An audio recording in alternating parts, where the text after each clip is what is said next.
তো good morning everyone, আমার সকল বন্ধুকে আজকের দিনের সকালবেলার গুড মর্নিং সবাইকে। তো আজকে আমি কয়েকটা দিন পর আবার ব্লগ বানাচ্ছি। তো আজকে সকালবেলা উঠলাম তাড়াতাড়ি, ভাগ্নি এসেছিলো, ভাগ্নিকে প্রথম দিন, আজকে স্কুলের প্রথম দিন, ক্লাস 4-এ পড়ে। তো ভাগ্নিকে নিয়ে গেলাম স্কুলে, আজকে ফার্স্ট ডে অফ স্কুল। তো গতবারও নিয়ে গিয়েছিলাম, তো এবারও সৌভাগ্য হলো যে ওকে আমি স্কুলে প্রথম দিন নিয়ে গেলাম। ওর বাবার শরীর আসলে অসুস্থ, তো আমার দিদি বলেছিল যে তুই একটু নিয়ে যা, ও তো চিনবে না ঠিকভাবে। তো ওকে নিয়ে গেলাম আর দিয়ে আসলাম। আবার 9টার সময় ছুটি হবে, 9টার সময় আবার নিয়ে যাব আর নিয়ে ওদের বাড়িতে নিয়ে আসবো। তো কালকে আমি এক্সপো মেলাত গিয়েছিলাম। তো এক্সপো মেলা তো খুব ভালো, বাইরের থেকে অনেক এসেছে। আমি ভিডিও দেবো, এক্সপো মেলার শর্ট ক্লিপ দেবো, কোনো অসুবিধা নেই, কোনো চাপ নেই। তো এক্সপো মেলা খুব ভালো হয়েছিল। আর এক্সপো মেলাতে অনেক আফগানিস্তান থেকেও অনেক স্টল এসেছে, তো বিভিন্ন জায়গা থেকে অনেক স্টল এসেছে। এক্সপো মেলার এক্সপিরিয়েন্সটা ভালোই ছিল। আমি কাপ সেট আর চেরি কিনেছি, কাশ্মীরি চেরির দাম হলো 300 টাকা, 200 গ্রাম। তো কাশ্মীরি চেরিটা খুব ভালো, খেতেও স্বাদ খুব ভালো হয়েছে খেতে। তো একটু দেখো আজকে আশেপাশের এটা, এই যে এই আমার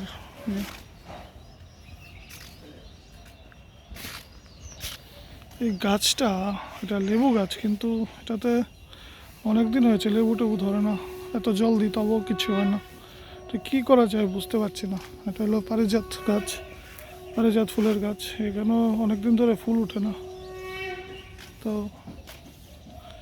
এটা হলো অ্যালোভেরা, একটা অ্যালোভেরা গাছ আছে, তোমাদেরকে দেখাচ্ছি। অ্যালোভেরা গাছ খুব ভালো, স্কিনের জন্য খুব ভালো। আমার এইগুলি অনেক সময় প্রবলেম করে, শুকনা লাগে, তো আমি এগুলি দিলে আমার এটা ঠিক হয়ে যায় বা চলে যায়। তো বলছিলাম কি, তো এক্সপো মেলা তো গেলাম, এক্সপো মেলা এক্সপিরিয়েন্স। তো আরেকটা জিনিস তোমাদেরকে আমি শেয়ার করতে চাই, একটা ভালো খবর, যে আমি আগামী মাসের মানে ফেব্রুয়ারি 10 তারিখ মহাকুম্ভে যাচ্ছি। তো আমরা 5জন ফ্রেন্ড আর 7জন যাচ্ছি। আমার যে বন্ধু, তার বন্ধুর আত্মীয় 2জন যাচ্ছে। তো মহাকুম্ভটা এবার এক্সপিরিয়েন্স করবো, যদি ঠিকঠাক যেতে পারি, যদি মহাকালের ইচ্ছা হয়, শ্রীকৃষ্ণের যদি ইচ্ছা হয়। তো ওখানে গেলে তো নিশ্চয়ই তোমাদেরকে ভিডিও দেবো। তো আমি মহাকুম্ভে যাব আগামী মাসের 10 তারিখ, 12 তারিখ স্নান করব। এরপরে 12 তারিখ স্নান করে 14-15 তারিখ ব্যাক করার ইচ্ছা আছে, একটু ঘুরে টুরে 14-15 তারিখ ব্যাক করার ইচ্ছা আছে।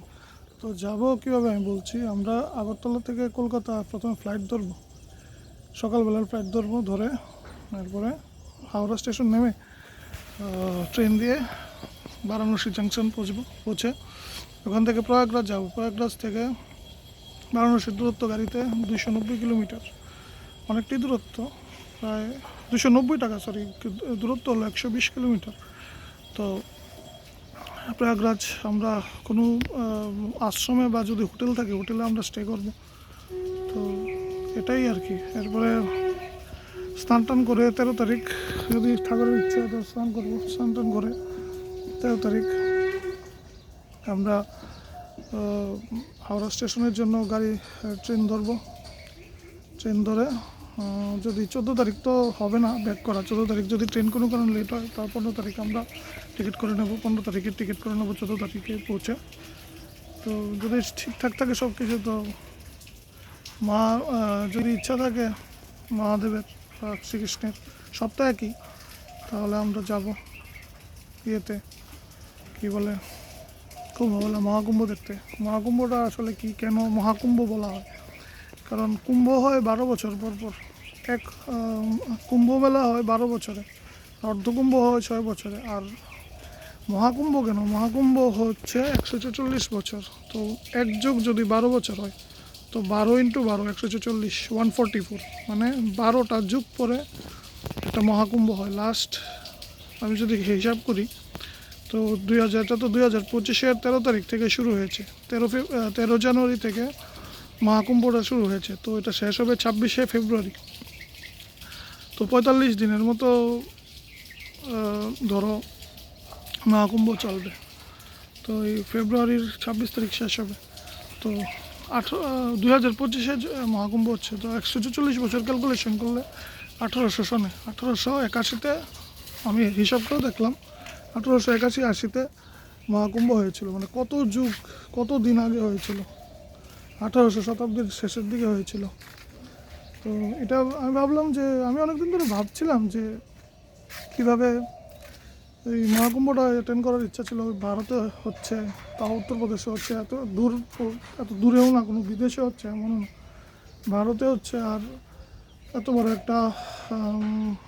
বড় একটা ইভেন্ট, এটা অ্যাটেন্ড করতে না পারলে কেমন লাগছে। তো আমার বন্ধু আমাকে এরপরে মেসেজ করলো যে প্রয়াগরাজ যাবি কি না।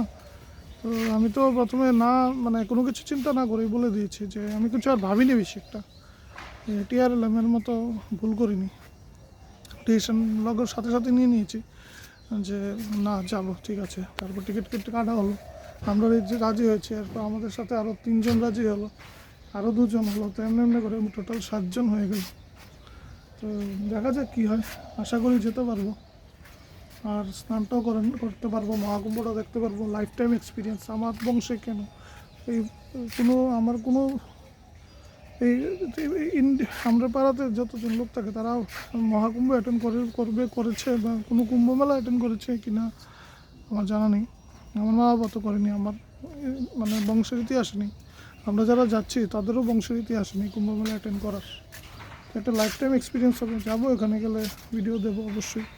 কিন্তু আমার মনে হচ্ছে যাওয়ার আগে অনেক কিছু আমার কেনাকাটি করতে হবে। যেমন এই মোবাইলের ডিসপ্লেটা আমার ফেটে গেছে, মোবাইলের ডিসপ্লেটা আমার ঠিক করাতে হবে। তারপর কিছু ড্রেস কিনতে লাগবে, শু কিনতে লাগবে, জিন্স কিনতে লাগবে, ব্যাগ কিনতে লাগবে। ব্যাগ দেখা যাক ম্যানেজ করা যায় কি না, নাহলে ওখানে গেলে ওখান থেকে নেওয়ার ব্যবস্থা করব। আর ওখানে গেলে তো কিছু না কিছু ফ্যামিলির জন্য নিতেই লাগবে, আনতেই লাগবে। তো দেখা যাক কী হয়, আশা করি পারবো, কোনো অসুবিধা হবে না। আর তো এটাই বলার ছিল, আর তো কিছু মনে হচ্ছে না। তো দেখা যাক কী হয়, আশা করি পারবো। এবং সব শ্রীকৃষ্ণের ইচ্ছা, যদি কপালে থাকে হবে। চেষ্টা তো আমাদের করতেই হবে, ফল দেওয়ার জন্য তো ভগবান আছে, মানুষের কাজ হাতে শুধু চেষ্টা। ঠিক আছে না বন্ধুরা? তো ঠিক আছে, আমি আজকে এতটুকুই ব্লগটা রাখলাম। তো আমি একটু হাঁটবো, মর্নিং ওয়াক করবো, চাঁদেই করে নেব। তো দেখো কোথায় মর্নিং ওয়াকটা করি। আমি শুরু হই এই জায়গার থেকে আর শেষ করি ওখানে। একটা রাউন্ড এমন কয়েকবার রাউন্ড মারি, চক্কর দিই। তো এটাই বলার ছিল। নেক্সট ব্লগে আবার দেখা হচ্ছে। আর আমি কিছুক্ষণ পরে এক্সপো মেলার কিছু ভিডিও নিয়েছি, এই শর্টগুলি আমি এই শর্ট ভিডিও বানিয়ে একটা ছেড়ে দেবো ইউটিউবে।